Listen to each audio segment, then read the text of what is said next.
पहला नफी अध्याय 17। नफी को जहाज बनाने की आज्ञा दी जाती है। उसके भाई उसका विरोध करते हैं।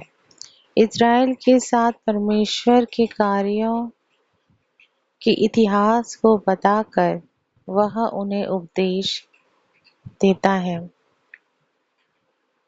नफी परमेश्वर की शक्ति से भर जाता है।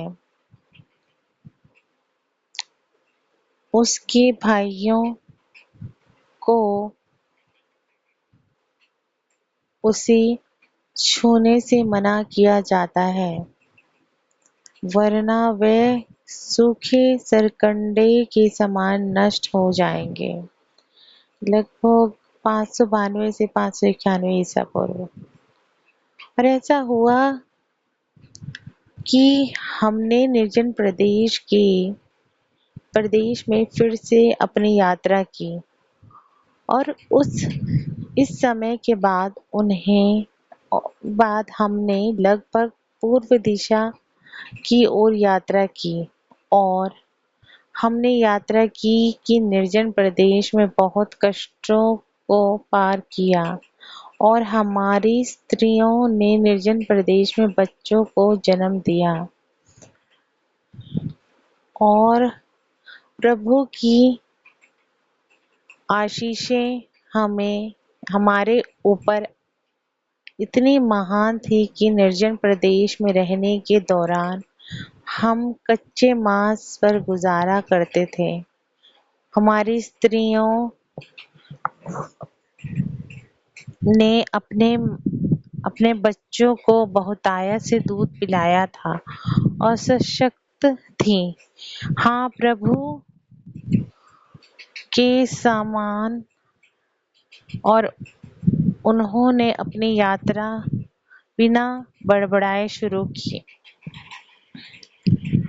और इस प्रकार हमने देखा कि परमेश्वर की आज्ञाओं को पूरा किया जाना चाहिए, और यदि मानव संतान परमेश्वर की आज्ञाओं का पालन करती है तो वह उनका पोषण करेगा और उन्हें ताकत देगा और उन्हें साधन देगा जिससे वे उन बातों को पूरा कर सकते जिसकी आज्ञा उसने उन्हें दी है। इसलिए निर्जन प्रदेश में हमारे पड़ाव के दौरान उसने हमें इतना साधन दिए थे और हमने इस निर्जन प्रदेश में कई वर्षों तक पड़ाव डाला। हाँ, 8 वर्षों तक।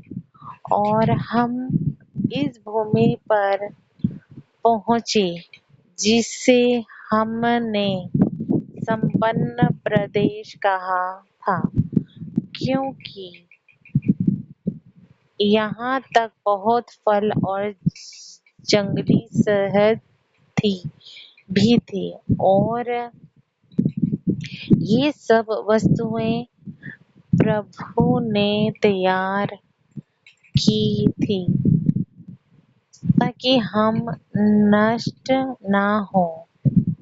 और हमने उस समुद्र को देखा जिसका नाम हमने एरियंटम रखा, जिसका अर्थ होता है अत्यधिक पानी। एरियंटम रखा जिसका अर्थ होता है अत्यधिक पानी। और ऐसा हुआ कि हमने समुद्र के किनारे अपने तंबुओं को लगाया और यद्यपि हमने कई कष्टों और परेशानियों को सहा था, हाँ, इतना अधिक कि हम उन सब को नहीं लिख सकते, फिर भी हम समुद्र के किनारे पहुंचकर अत्यधिक खुश थे और फलों की बहुतायत के कारण हमने उस स्थान को संपन्न प्रदेश कहा। और ऐसा हुआ कि जब मैं नफी संपन्न प्रदेश की भूमि पर कई दिनों से रहा था। मुझे प्रभु की वाणी यह कहते हुए सुनाई दी, उठो और तुम पहाड़ पर जाओ। और ऐसा हुआ कि मैं उठा और पहाड़ पर चढ़ गया और प्रभु को पुकारा। और ऐसा हुआ कि प्रभु ने मुझसे कहा, जैसा मैं तुम्हें दिखाऊंगा उसके अनुसार तुम एक जहाज बनाओ, ताकि मैं तुम्हारे लोगों को समुद्र के पार ले जा सकूं। और मैंने कहा, प्रभु मैं कहाँ जाऊं कि मुझे पिघलाने के लिए अयस्क प्राप्त हो, ताकि तुम्हारे दिखाए अनुसार जहाज बनाने के लिए मैं औजार बनाऊं। और ऐसा हुआ कि प्रभु ने मुझे बताया, अयस्क प्राप्त करने के लिए मुझे कहाँ जाना चाहिए ताकि मैं औजार बनाऊं। और ऐसा हुआ कि मैं नफी में आग प्रज्वल करने के लिए जंगली जानवर की खाल में धोकनी बनाई, और आग को प्रज्वलित करने के लिए धोकनी बनाने के बाद मैंने आग जलाने के लिए दो पत्थरों का आपस में टकराया, क्योंकि जब से हम निर्जन प्रदेश में यात्रा कर रहे थे, प्रभु ने अभी तक हमें अधिक आग नहीं जलाने दी थी, क्योंकि उसने कहा था, मैं तुम्हारे भोजन को स्वादिष्ट बनाऊंगा और तुम्हें इसे पकाना नहीं पड़ेगा, और निर्जन प्रदेश में तुम्हारी ज्योति बनाऊंगा, और मैं तुम्हारे मार्ग तैयार करूंगा यदि तुम मेरी आज्ञाओं का पालन करते हो। क्योंकि तुम मेरी आज्ञाओं का पालन करोगे, इसलिए तुम प्रतिज्ञा के प्रदेश की ओर ले जाए जाओगे, और तुम जानोगे कि मैंने तुम्हारे नेतृत्व किया है। हाँ, और प्रभु ने यह भी कहा कि जब तुम प्रतिज्ञा के प्रदेश में पहुंच जाओगे, तुम जानोगे कि मैं प्रभु परमेश्वर हूँ, और कि मुझ प्रभु ने तुम्हें विनाश से बचाया है।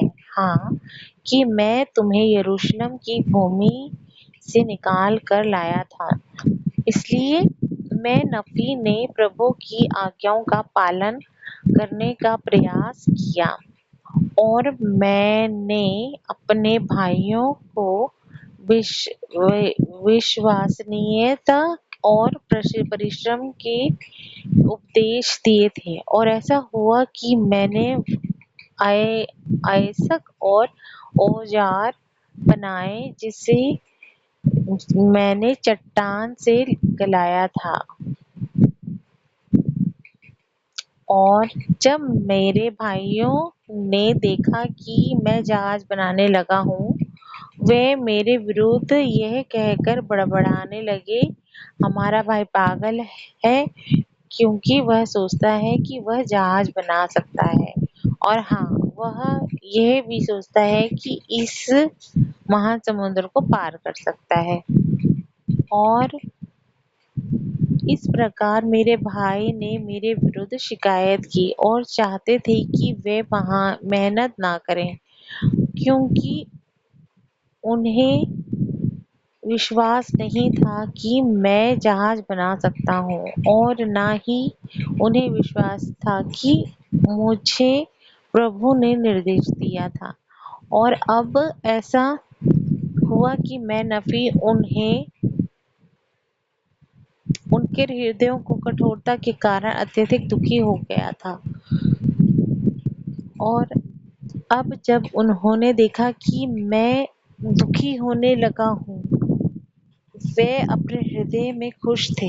मैं इतने खुश हुए कि मुझसे बोले, हम जानते थे कि तुम जहाज नहीं बना सकते, क्योंकि हम जानते थे कि तुम में समझ की कमी है, इसलिए तुम इतना महान कार्य नहीं कर सकते हो, और तुम हमारे पिता के समान हो, जो कि अपने हृदय में मूर्ख कल्पनाओं द्वारा काम करते हैं। वह हमें यरूशलेम की भूमि से निकाल कर लाए हैं और हम कई वर्षों से इन निर्जन प्रदेश में भटक रहे हैं और हमारी स्त्रियों ने बच्चों के बोझ को उठाने में कड़ी मेहनत की है और उन्होंने इस निर्जन प्रदेश में बच्चों को जन्म दिया है और मृत्यु के सिवाय बाकी सब कष्टों को सहा है। और यह बेहतर होता कि वे यरूशलेम से बाहर निकलने से पहले मर जाती, ताकि उन्हें ये कष्ट ना सहने पड़ते। देखो, इतने वर्ष हमने इस निर्जन प्रदेश में कष्ट सहे हैं। यह समय हमें अपनी प्रत्येक भूमि में अपनी संपत्ति का उपयोग करते हुए गुजारना चाहिए था, और हाँ, हम खुश भी रहते।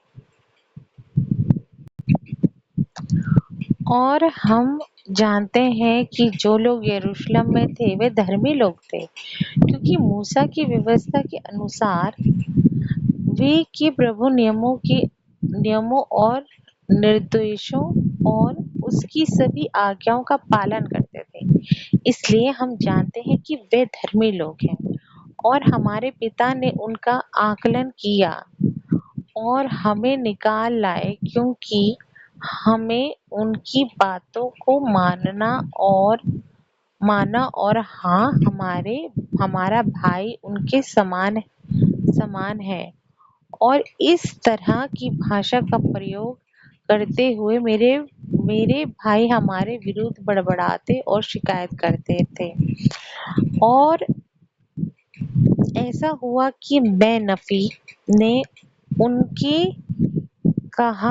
उनसे कहा, क्या तुम हमारे पूर्वजों पर विश्वास करते हो, जो कि इज़राइल की संतान थे? क्या वे मिस्रियों के हाथों से बाहर निकाले जा सकते यदि उन्होंने प्रभु के शब्दों पर ध्यान न दिया होता? हाँ, क्या तुम मानते हो कि वे गुलामी से बाहर निकाले जाते यदि प्रभु मूसा को आदेश न देता कि वह उन्हें गुलामी से बाहर निकाले? अब तुम जानते हो कि इज़राइल की संतान गुलामी में थी, और तुम जानते हो कि वे कर्मों के बोझ से लदे हुए थे, जिन्हें सहन करना बहुत कष्टदायक था। इसलिए तुम जानते हो कि उनका गुलामी से बाहर निकाला जाना अवश्य ही उनके भले के लिए था। अब तुम जानते हो कि उस महान कार्य को करने के लिए मूसा को प्रभु का आदेश था, और तुम जानते हो कि उसके शब्दों के द्वारा लाल सागर का पानी इधर और उधर बट गया, और वे सूखी जमीन से होकर गए थे। लेकिन तुम जानते हो कि वे मिस्री लाल सागर में डूब गए थे, जो कि फिरौन की सेना में थे। और तुम यह भी जानते हो कि उन्हें निर्जन प्रदेश में मन्ना खिलाया गया था। हाँ, और तुम यह भी जानते हो कि मूसा ने परमेश्वर की शक्ति के अनुसार जो उसमें थी, अपने शब्दों द्वारा चट्टान पर चोट की थी, और उससे पानी बह निकला आया था, ताकि इज़राइल की संतानों की प्यास बुझा सके। और यद्यपि उन्हें प्रभु अपने परमेश्वर के नेतृत्व मिलता रहा, उनका मुक्तिदाता उनके आगे आगे चलकर दिन में उनका मार्गदर्शन करता और रात को उनको प्रकाश देता और उनके लिए वह सब कुछ करता रहा जो मनुष्य के लिए उचित था। लेकिन उन्होंने अपने हृदय को कठोर कर मूसा और अपने मनों को अंधा कर दिया और मूसा की और सच्चे और जीवित परमेश्वर की निंदा की।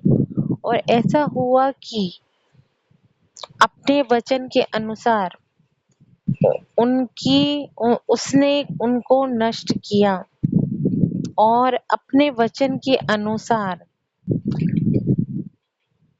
उसने उनका मार्गदर्शन किया और अपने वचन के अनुसार उसने उनके लिए सब कुछ किया और कोई भी ऐसा काम नहीं था जो उसके वचन के द्वारा नहीं हुआ।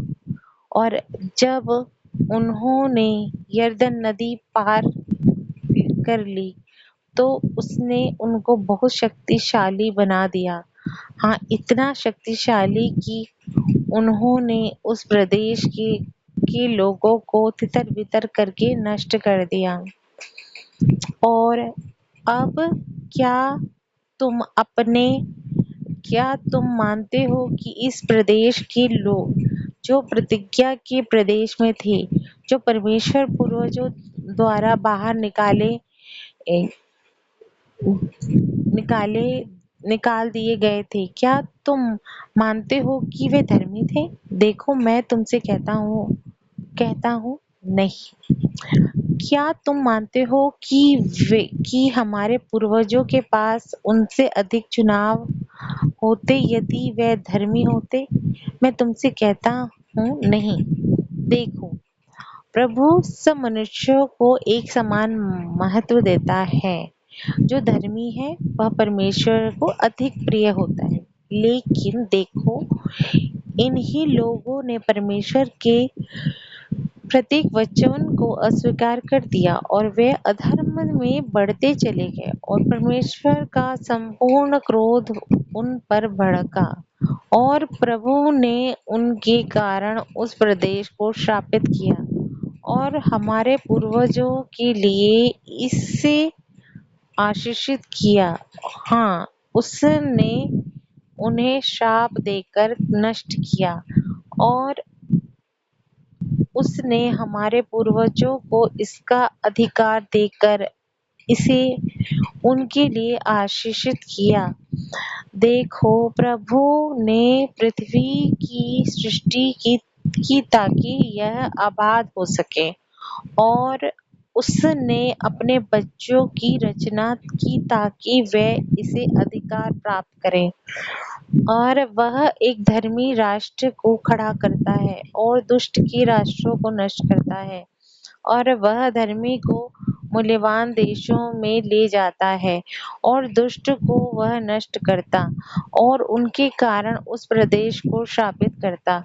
वह स्वर्ग में राज्य करता है क्योंकि वह उसका सिंहासन है और पृथ्वी उसकी चौकी है और उनसे प्रेम करता है और उसे अपना परमेश्वर मानता है। देखो, उसने हमारे पूर्वजों से प्रेम किया और उसने उनके साथ अनुबंध बनाया। हाँ, इब्राहिम, इसहाक और याकूब के साथ भी, और उसने उन अनुबंधों को याद रखा जो उसने बनाए। इसलिए वह उन्हें मिस्र के प्रदेश से बाहर निकाल लाया और उसने उन्हें निर्जन प्रदेश में अपनी लाठी से सीधा किया क्योंकि उन्होंने अपने हृदयों को कठोर कर लिया। ऐसा हुआ कि तुमने किया है जैसा कि तुमने किया है और प्रभु ने उनके अधर्म के कारण उनको सीधा किया। उसने उड़ते हुए सांपों को उनके बीच भेजा और उनको काट लिया जाने के बाद उसने एक मार्ग तैयार किया ताकि वे चंगे हो सकें और जो कार्य उन्हें करना था वह था देखना।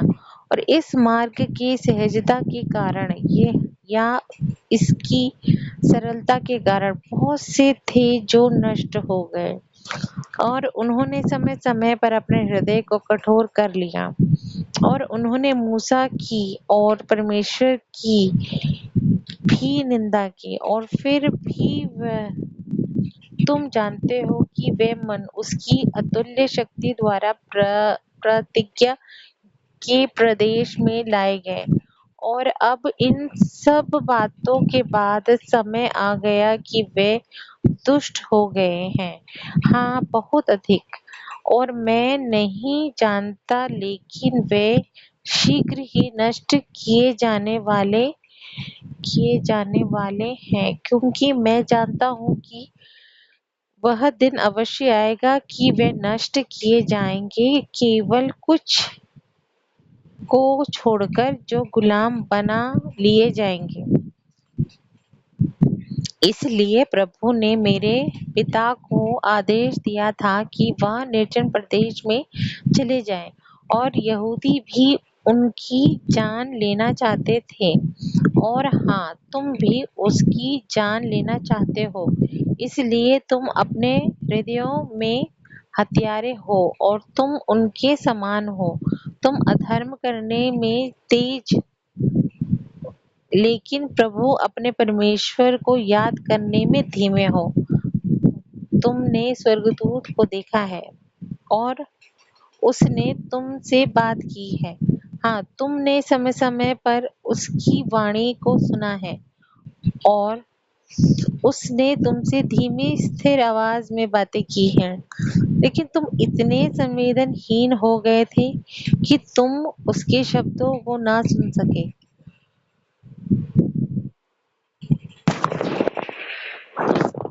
इसलिए उसने मेघ की गर्जन की तरह तुमसे बातें की, जिससे पृथ्वी कांपने लगी, मानो वह फटने लगी थी। और तुम यह भी जानते हो कि मैंने सर्वशक्तिमान शब्द के द्वारा यह पृथ्वी को मिटा सकता है। और हाँ, तुम जानते हो कि वह अपने शब्द के द्वारा उबड़-खाबड़ स्थानों को समतल कर सकता है और समतल स्थानों को तबाह कर सकता है। ओह, तब क्यों ऐसा है कि तुम अपने हृदयों को इतने कठोर हो जाते हो? देखो, मेरी आत्मा तुम्हारे कारण दर्द से फटी जाती है और मेरा हृदय दुखी है। मुझे भय है कि कहीं तुम सदा के लिए ना निकाल दिए जाओ। देखो, मैं परमेश्वर की आत्मा से परिपूर्ण हूँ, इतना अधिक कि मेरे शरीर में कोई शक्ति नहीं रही। और ऐसा हुआ कि जब मैंने इन शब्दों को कहा, वे मुझ पर क्रोध करने लगे और मुझे समुद्र की गहराई में फेंकने की इच्छा करने लगे। और ऐसा ही वे मुझे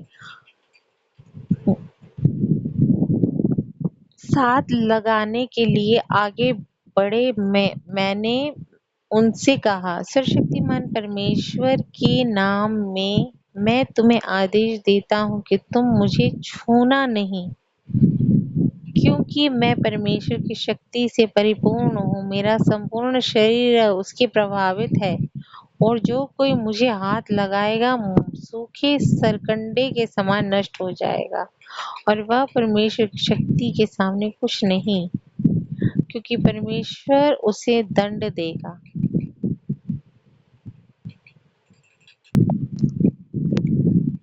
और ऐसा हुआ कि नफी ने उनसे कहा कि वे अपने पिता के विरुद्ध बिल्कुल बड़बड़ ना करें, ना ही मेरे साथ काम करना बंद करें, क्योंकि परमेश्वर ने मुझे आदेश दिया है कि मैं एक जहाज बनाऊं। और मैंने उनसे कहा, यदि परमेश्वर ने मुझसे यह सब करने का आदेश दिया है, तो मैं इन्हें कर सकता हूँ। यदि वह मुझे आदेश देता है कि मैं इस पानी से कहूँ पृथ्वी बन जा, तो यह पृथ्वी बन जाएगी। यदि मैं ऐसा कहता हूँ कि तो वैसा ही होगा। और अब यदि प्रभु के पास इतनी महान शक्ति है और मनुष्य के बीच इतने अधिक चमत्कार किए हैं, तो यह कैसे नहीं हो सकता है कि वह मुझे निर्देश दे कि मैं एक जहाज बनाऊं। और ऐसा हुआ कि मैं नफी ने अपने भाइयों से बहुत सी बातें कही, इतनी अधिक कि वे हार गए और मेरा विरोध ना कर सके। कई दिनों तक ना ही उन्होंने मुझे हाथ लगाने की हिम्मत की, ना ही मुझे उंगली से छुआ। अब ऐसा करने की हिम्मत उनमें नहीं थी कि कहीं वे नष्ट ना हो जाए। परमेश्वर की आत्मा इतनी शक्तिशाली थी और इस प्रकार उसने उन्हें प्रभावित किया। और ऐसा हुआ कि प्रभु ने मुझसे कहा, अपने हाथों को अपने भाइयों के सामने फिर से फैलाओ और वे तुम्हारे सामने नष्ट नहीं होंगे, लेकिन मैं उन्हें झटका दूंगा, प्रभु कहता है। और मैं ऐसा इसलिए करूंगा ताकि वे जान सकें कि मैं प्रभु उनका परमेश्वर हूँ।